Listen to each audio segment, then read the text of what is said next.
கருதி ஓடினேன் ஓடி உயர்வென்னும் பெரும்பகம் தெரிந்து நாடினே நாடி நான் கண்டு கொண்டேன் நாராயணா எனும் நாமம் என்று விஷ்ணு ராட்சியத்தால் எம்பெருமான் முருகப்பெருமானை கண்டு மும்மூர்த்திகளை கண்டு கீர்த்திகள் அனைத்தும் பெற்று எம்பெருமான் முருகப்பெருமானை கண்டு தொண்டு செய்ய வண்ணமாக அழகு மலையாகி வேள்வி மலை சாரலுக்கு வந்துவிட்டோம். நாராயண நமக ஆகவே நம் கழகத்திற்கும் இந்த உலகத்திற்கும் கீர்த்தி அளிப்பவர் விநாயகமூர்த்தி. அவருடைய பெருமை என்ன?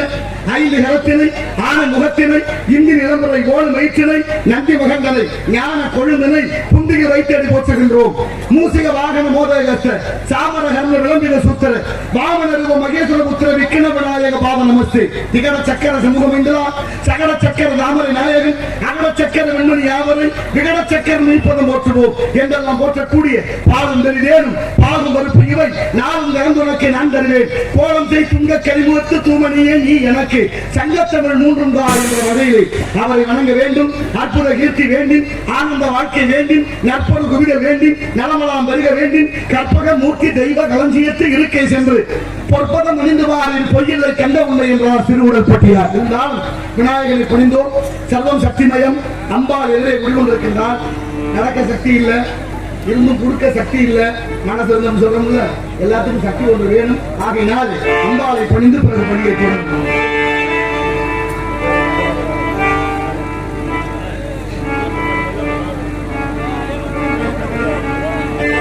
ராஜராஜா பாளைய நாட்டை சேர்ந்த ஸ்ரீ மலைமாரியம்மன் அம்பாள் சார்பாக ரூபாய் 501 வழங்கியிருக்கிறார்கள். மரியாதைக்குரிய அம்பாள் சார்பாக அன்பு அன்பு உள்ளங்களுக்கு நன்றி, உளமார்ந்த வணக்கம். வணக்கம். நவகிரகநாயகியே கருமாரி நவங்ககாவும் கருமாரி நவமாரி நவகிரகநாயகியே கருமாரி நவங்ககாவும் கருமாரி நவமாரி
அதிகார சங்கரியே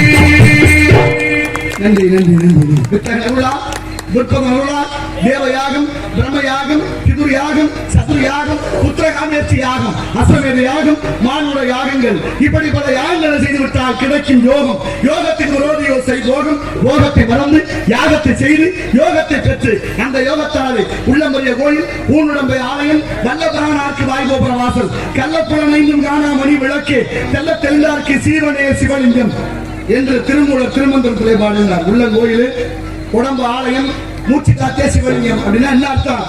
கோயிலும் உடம்பு ஒண்ணுன்னு சொல்றாங்க. கோயிலும் உடம்பு ஒண்ணுன்னு சொன்னா கோயிலை நினைக்கிறது மாதிரி இந்த உடம்பை நினைக்கணும். ஆனால் இன்றைய சூழ்நிலை அப்படி இல்லை. அப்படி உடம்பு வைத்தே கட்டிய கோயில் சிதம்பரம் நடராசர் கோயில். சிதம்பரம் நடராசர் கோயிலும் மனித உடம்பு ஒண்ணு. எது போல? மனிதனுடைய முதுகு தண்டு அந்த கோயில் இருக்கிற கொடிமரமும் ஒண்ணு. ரெண்டுலையும் 32 இணைப்புகள் உண்டு.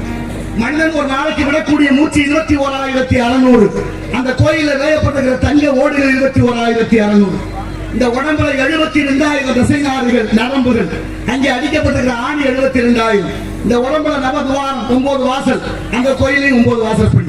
சாமி இருக்கிற இடம் கருவறை, உடம்புல இதயம் இருக்கிற இடம் கருவறை. எல்லா கோயிலையும் கதவு திறந்தால் சாமி கண்ணுக்கு தெரியும். நடராசர் கோயில் அப்படி இல்லை. உள்ளே நுழைந்து இடப்பக்கமாக சென்று நடராசரை தரிசிக்க வேண்டும். காரணம், உடம்பு வைத்தே கட்டிய கோயில். இந்த உடம்பு 2 கூறு, ஒன்னு வடக்கூறு, ஒன்னு இடக்கூறு.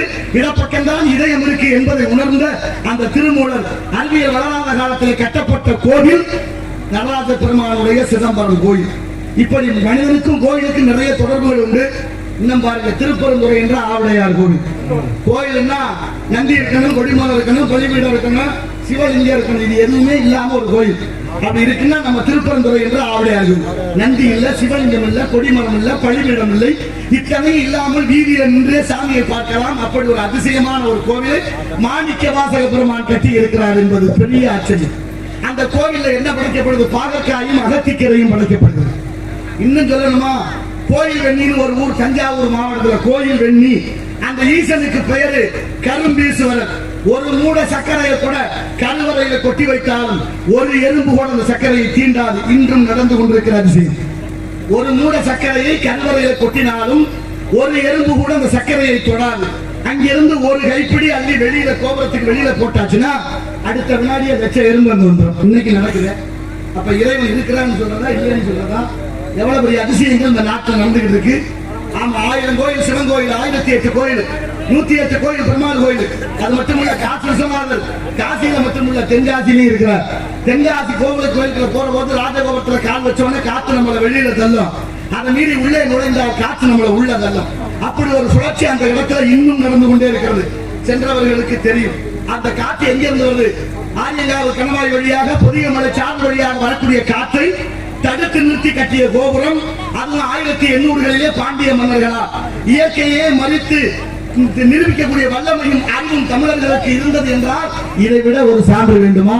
அப்படி காற்று இன்னைக்கு ஒரு சுழற்சியை ஏற்படுத்திக் கொண்டிருக்கிறது. தென்காசி காசி விஸ்வநாதர் கோயில், கரூர் மாவட்டம் குளித்தலை வட்டம் ஐயர் மலை. அந்த மலைக்கு மேல இன்னைக்கு காகம் பறக்காது. காரணம், இறைவனுக்கு வைத்திருந்த பாலை காகம் தட்டிவிட்டு அருந்தியதால் தெரிந்த இறைவன் அதற்கு கொடுத்த சாபம் கோபத்துக்கு மேல இன்னும் காகம் பறக்காது என்று இருக்கிறது. இப்படி எண்ணற்ற கோயில்கள் இந்த நாட்டிலே நமக்காக கட்டி வைத்தார்கள் முன்னோர்கள். அத்தனை கோயில்களும் பாடல் பெற்ற தலங்கள் மொத்தம் 274. 274 266 கோயில் தேவாரம் பாடல் பெற்ற தலங்கள். எத்தனை பேருக்கு தெரியும்? தேவாரம் படிக்கிறது உண்டா? அவள் அருமையான இந்த உடலுக்கும் உறுதியை அளிக்கக்கூடிய அத்தனை இலக்கியங்கள் தமிழ்ல உண்டு. ஆனாலும் அதை பத்தி ஆனாலும் கடைநிறுத்தியன் கொள்வார்கள் என்று வல்லதார் போன மாதிரி கதையாகி விடாமல் இனியே இருக்கும் காலங்களிலே வரும் சந்ததிகளுக்கு எடுத்துரைக்க வேண்டிய கடமையும் பொறுப்பும் நம்ம இடத்தில் உண்டு என்பதை உணர வேண்டும். கோயில் எல்லா நேரமும் சுத்தமா இருக்கும். மனித உடம்பு சுத்தப்படாது. ஏதோ ஒரு நேரத்தில் அசிங்கமாகி அசுத்தப்பட்டுவிடும். அந்த அசுத்தத்தை போக்குவதற்கு 2 விதம் கண்டார்கள். ஒன்னு நீரால் ஆனமயம், ஒன்னு வாய்மையால் ஆனமயம். வள்ளுவர் கூட சொல்றார், புறத்தூய்மை நீரால் அமையும், அகத்தூய்மை வாய்மையால் காணப்படும் என்று. அப்படி நீராடி நீராடி என்று 2 வாசகம் உண்டு. முதல்ல தண்ணீரிலே நீராடி, பிறகு விபூதி என்ற நீராடி. திருநிறுத்தார் பெற்றார், சிவனை மறந்தார் வாழ்ந்தார். திருநிறுத்தி யார் பெற்றது, சிவனை மறந்து யார் வாழ்ந்தது என்ற தத்துவத்தை போதித்தார்கள். அப்படி ஆலயம் தொழுவது சாலவு நன்று. கோயில் இல்லாத ஊர்ல குடியிருக்க கூடாதுனால கோயில் விளங்க குடி விளங்க என்று வருடத்தில் ஒரு முறை திருவிழா வைத்து அந்த அம்பாளை மனங்குளிர செய்து நாமும் மகிழ்ச்சியோடு இருப்பதற்கு தான் இந்த திருவிழா. ஆகினால் இந்த இடத்தின் சிறப்பை பார்க்கின்ற பொழுது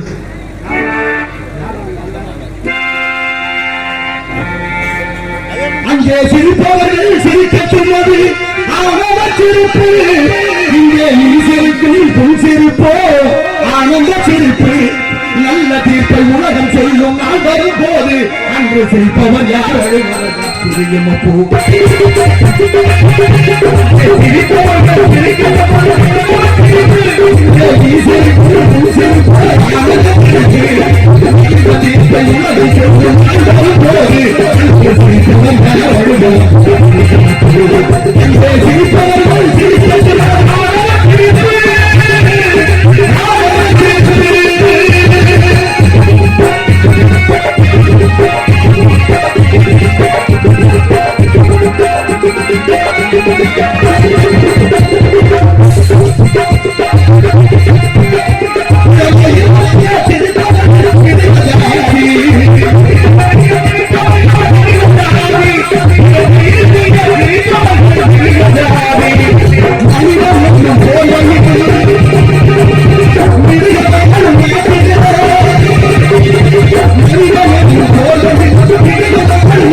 வாய் விட்டு சிரித்தால் நோய் விட்டு போகும்.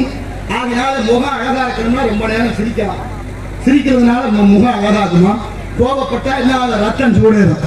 ரத்தம் சூடேறினா முகரை பார்க்கவே முடியாது. எங்க ஐயா அடிக்கடி சொல்லுவார், கோபம் வரும்போது கண்ணாடி எடுத்து முன்னால வச்சுக்கீங்க. ஆமா, கோபம் வரும்போது முகம் எப்படி இருக்குன்னு பார்க்கணுங்கிறதுக்காகவே கோபம் வரும்போது கண்ணாடியை முன்னாடி வச்சுக்கோங்க. அது மாதிரி ஒரு 3 பேர் நண்பர்கள் ஒரு அலுவலகத்தில் வேலை பார்க்குறாங்க. 3 பேர் ஒத்துமையா ரொம்ப காலமா வேலை பார்க்குறாங்க. 3 பேர் சாப்பிட்றது ஒரே நேரத்தில் ஒரே இடத்துல. ஆமா, காலை உணவு சாப்பிட்றதுக்கு மேல் மாடிக்கு போயிருக்கிறாங்க. முதலாவது போனவர் அவர் ஒரு சாப்பாட்டு பாத்திரத்தை திறக்கிறாரு. இட்லியும் வடையும் இருந்திருக்கு, சாம்பார் இருந்திருக்கு. அவர் சொன்னாரா, நான் இந்த அலுவலகத்துக்கு வந்து ஒரு 15 வருஷத்துக்கு ஆயிடுச்சு. 15 வருஷமா இதே இட்லி வடையும் சாம்பாருமாவே இருக்கு. ரொம்ப வெறுப்பா இருக்கு. நாளைக்கு ஒரு வேளை இதே உணவு இருந்தா இனிமே உயிரோட இருக்கிறது இங்க இருந்து குதிச்சு சாகுறதுன்னு முடிவுட்டேன். மேல் மாடியில இருந்து கீழே வந்து சாகலான்னு முடிவுட்டேன். 2வது ஆள் அந்த பாத்திரத்தை திறக்கிறாரு, பூரியும் உருளைக்கிழங்கும் இருக்கு. அவரும் எடுத்து போய் சொன்னார், நானும் இந்த அலுவலகத்துக்கு வந்து 17-18 வருஷம் ஆச்சு. இதுவரைக்கும் இதே தான் திங்கிறேன். அதனால ரொம்ப வெறுப்பா இருக்கு. நாளைக்கு ஒருவேளை இதே பூரியும் உருளைக்கிழங்கு தான் நானும் குதிச்சு தற்கொலை பண்றேன்னு முடிவுட்டேன். ஆமா, 3வது அந்த ஒரு சங்கரம் பிள்ளை, கொஞ்சம் வயசு கூட, அவர் திறக்கிறாரு. அதுல தயிர் சாதமும் ஊறுகாயும் இருந்துச்சு. அவர் பார்த்தாரு, நானும் இந்த அலுவலகத்துக்கு வந்து 22-23 வருஷம் ஆச்சு. நாளைக்கு ஒருவேளை இதே தயிர் சாதம் தான் நானும் கீழே குதிக்கிறதுன்னு அவரும் முடிவெடுத்தார்.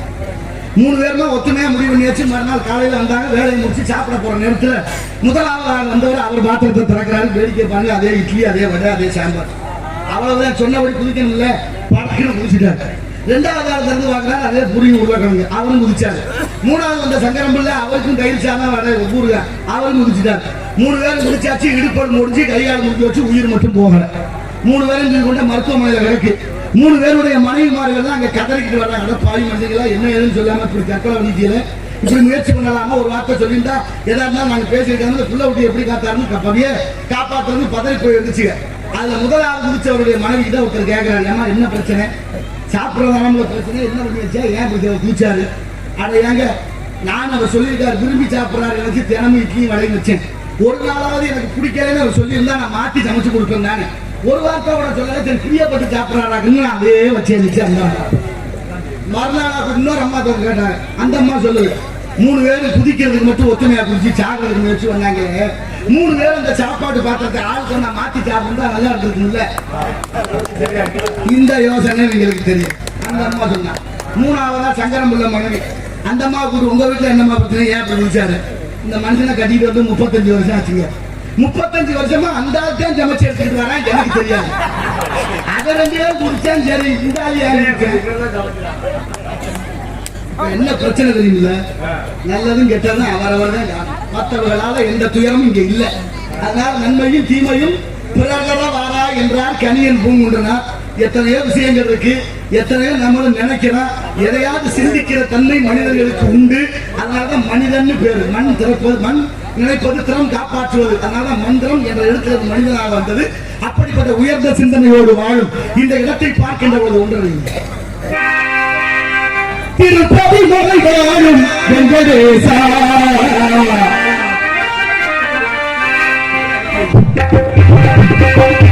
திருப்பதி மலை வாழும் வெங்கடேசா,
ஓரறிவு முதல் 6 அறிவு உள்ள சீவராசிகள் அனைத்தும் இந்த பூமியிலே ஓரறிவு மரம் செடி கொடிகளுக்கு, 7 அறிவு புழுப்பூச்சிகளுக்கு, 3 அறிவு நீரில் வாழ்வதற்கு, 4 அறிவு பறவைகளுக்கு, 5 அறிவு விலங்குகள்ல மனிதர்கள்ல பல பேருக்குமா.